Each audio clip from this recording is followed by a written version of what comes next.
एक माणूस ज्याने बर्फाच्या वाळवंटात पाणी निर्माण केलं, आज देशाच्या भविष्यासाठी स्वतःचा जीव पणाला लावतोय. सोनम वांगचुक. 3 आठवडे उपोषण आणि शेवटी हॉस्पिटलची वेळ.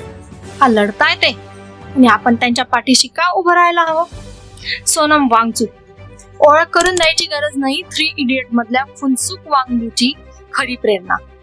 इंजिनियर, शिक्षण तज्ञ आणि आयुष्यभर लडाखच्या मुलांसाठी, पर्यावरणासाठी झटणारा हा माणूस स्वतःच्या फायद्यासाठी रस्त्यावर उतरलेला नाही.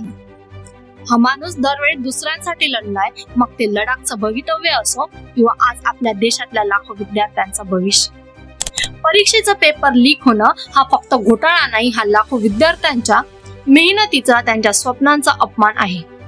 जो रात्रंदिवस अभ्यास करतात त्यांच्या हक्कांचं यश कुणीतरी विकत घेतं. यापेक्षा मोठा अन्याय काय असू शकतो? आणि याच अन्यायाविरोधात वांगचुक आज आवाज उठवताय.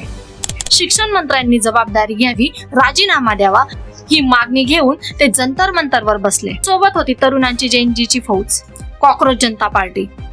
3 आठवडे अन्नाशिवाय शरीर साथ द्यायचं बंद झालं तेव्हा पोलिसांना त्यांना जबरदस्तीने हॉस्पिटलमध्ये न्यावं लागलं.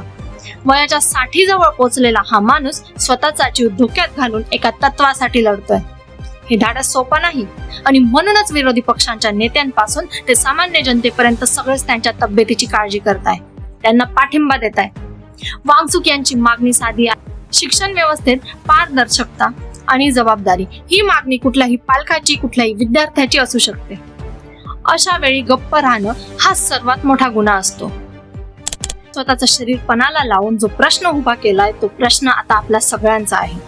त्यांच्या तब्येतीसाठी प्रार्थना करा, त्यांच्या लढ्याला पाठिंबा द्या, आणि हा व्हिडिओ जास्तीत जास्त लोकांपर्यंत पोहोचवा, कारण हा आवाज दाबला जायला नको.